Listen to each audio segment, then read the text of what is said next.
할렐루야. 9월 18일 월요일 원포인트 큐티 가운데 오신 여러분들을 주님의 이름으로 사랑하고 축복합니다. 오늘 하나님께서 우리에게 주신 말씀은 창세기 17장 9절에서 14절까지의 말씀입니다. 창세기 17장 9절에서 14절까지의 말씀 다 같이 한 목소리로 읽도록 하겠습니다. 하나님이 또 아브라함에게 이르시되 그런즉 너는 내 언약을 지키고 내 후손도 대대로 지키라. 너희 중 남자는 다 할례를 받으라. 이것이 나와 너희와 너희 후손 사이에 지킬 내 언약이니라. 너희는 표피를 베어라. 이것이 나와 너희 사이의 언약의 표징이니라. 너희의 대대로 모든 남자는 집에서 난 자나 또는 너희 자손이 아니라 이방 사람에게서 돈으로 산 자를 막론하고 난 지 8일 만에 할례를 받을 것이라. 너희 집에서 난 자든지 너희 돈으로 산 자든지 할례를 받아야 하리니 이에 내 언약이 너희 살에 있어 영원한 언약이 되려니와 할례를 받지 아니한 남자 곧 그 표피를 베지 아니한 자는 백성 중에서 끊어지리니 그가 내 언약을 배반하였음이니라. 아멘. 이 시간 언약의 표징 할례라는 제목으로 담임 목사님께서 큐티 인도해 주시겠습니다. 할렐루야. 자, 오늘 우리 9월 18일 월요일입니다. 창세기 17장 9절에서 14절을 통해서 언약의 표징 할례에 관하여 한번 묵상합니다.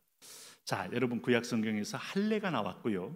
이 할례가 오늘 성경 말씀을 보면 매우 엄중하게 하나님이 할례를 행하라고 권하고 있어요. 그리고 심지어 14절 말씀 보십시오. 할례를 받지 아니한 남자 곧 그 포피를 베지 아니한 자는 백성 중에서 끊어지리니 그가 내 언약을 배반하였음이니라. 그러므로 할례는 선택의 문제가 아니고 하나님의 백성의 언약의 표징이기에 반드시 행해야 된다. 우리는 구원의 표징이 말씀이 들려지는 겁니다. 구원의 표징이 예수를 주라고 고백하는 겁니다. 구원의 표징이 내 입으로 오늘 예수님이 내 안에 있다는 것을 고백하는 겁니다. 자, 오늘 구약에서 구원의 표징이 뭘까? 할례라고 말하고 있어요. 여러분 할례가 뭔지 아시나요? 할례, 자를 할 자입니다. 자르는 예식입니다. 뭘 자라는가 하면 난지 8일 만에, 이게 성경에서 말하는 할례예요. 남자아이의 생식기의 그 덮는 표피의 끝을 잘라내는 겁니다. 이 할례에 관해서 유대인들은 대부분이 하기 때문에 히틀러가 나치가 이 독일인하고 유대인 구분할 때 그야말로 바지를 벗겨서 그 생식기에 할례를 했는지 안 했는지를 보면 바로 구분을 했죠. 그렇게 해서 많은 유대인들이 또 잡혀갔던 또 참 이 고통의 역사가 스며 있는 할례의 표징이에요. 그만큼 유대인들에게 이 할례는 꼭 필요한 정통성이 있었다. 그럼 왜 이 할례가 이렇게 중요했느냐 할 때 오늘 여기도 보면 언약이라고 말했어요. 언약. 9절 말씀 보세요. 하나님이 또 아브라함에게 이르시되 그런즉 너는 내 언약을 지키고 내 후손도 대대로 지키라. 너희 중 남자는 다 할례를 받아라. 이것이 나와 너희와 너희 후손 사이에 지킬 내 언약이니라. 여러분 할례를 한번 행하면 평생 갑니다. 평생 표징이 됩니다. 마치 이 로마 시대 때 노예를 잡으면 노예 등 뒤에다가 노예라고 이 화인을 찍습니다. 불에 달구어진 쇠로 등을 찍으면 아주 살갗이 타면서 도장이 딱 찍혀버리죠. 평생 지워지지 않아요. 오네시모도 그거 화인이 찍힌 사람이기 때문에 바울이 특별 서신을 통해서 이 사람을 돌봐주라고 한 겁니다. 우리 믿는 자에게 한번 찍힌 인침이에요. 하나님이 내가 너를 택한 족속이다, 택한 백성이다 하는 겁니다. 근데 우리는 여기서 오해를 할 때가 많아요. 하나님은 유대인만 택했기 때문에 유대인만 할례를 행하라고 하는구나. 절대로 그렇지 않습니다.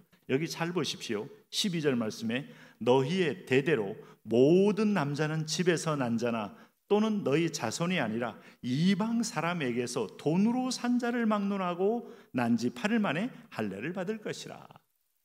그러니까 이방인, 심지어 노예로 종으로 왔어도 그 집에 난 아들 8일 되면 할례를 줘서 이게 다 하나님의 언약 백성이 되게 하라.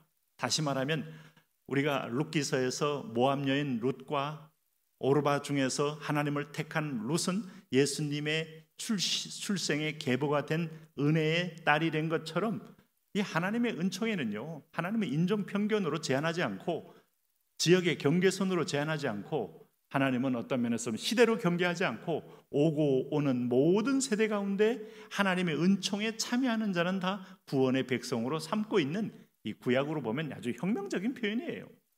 이게 바로 오늘 신약적인 의미에서 할례는 그런 면에서 보면 구원의 영적 표징이죠. 그래서 너희는 할례를 할 때 표피에 하는 게 중요한 게 아니고 마음에 할례를 할지니 하고 사도 바울이 강조함으로 마음에 인침이 있느냐.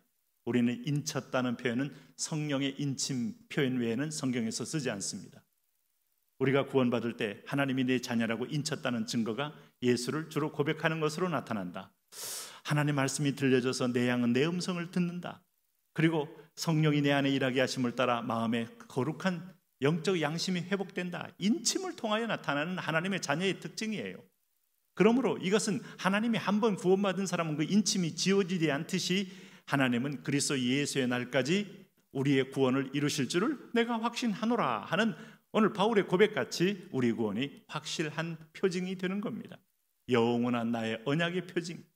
그런데 여기서 보면요, 할례라는 것에 지금 23절에 두 번이나 강조하거든요. 이방인에 대해서 너희 집에서 난 자든지 너희 돈으로 산 자든지 할례를 받아야 하리니 이에 내 언약이 너희 살에 있어 영원한 언약이 되려니와. 살에서 하나님의 표징이 드러나듯이 마음의 할례로 영원한 표징이 되는데 너희 집에서 난다든지 돈으로 산 자든지 누구든지 주의 이름을 부르는 자는 구원을 받으리라 하는 의미를 갖고 있는 거예요. 그러면 구체적으로 할례란 말, 여러분 이방 종교에서도 할례가 있습니다. 근데 오늘 성경은 남자만 얘기합니다. 아마 이방의 여러 종파 중에는 여성들도 할례를 행하는 경우가 있어요. 그게 여러분 아주 큰 때로는 전염이 되고 때로는 고통이 되고 하는데 유명한 서양의 의사들이 나중에 할례를 보니까 난지 8일 만에 아이가 피가 응고되면서 오히려 더 건강해지고 면역도 증가된다는 것을 한 걸 보니까 하나님이 하시는 것에는 모든 것이 유익하다는 걸 알 수가 있어요. 그런데 여러분 보세요. 우리가 이 할례라는 걸 다윗도 또 골리앗을 보면서 이 할례 없는 자가 어찌 하나님 백성을 치려니요 하는 만큼 하나님의 편에 선 자의 표정인데 오늘 신약 성경은 뭐라고 말합니까? 골로새서 2장 11절에 그 안에서 너희가 손으로 하지 아니 할례를 받았으니 곧 육적 몸을 벗는 것이요 그리스도의 할례. 본질적인 의미는 허물을 잘라내는 겁니다. 필요 없는 걸 잘라내는 겁니다. 죄를 잘라내는 겁니다. 육적 허물을 잘라내는 겁니다. 이 영적 할례는 우리가 지금도 계속 되어야 합니다.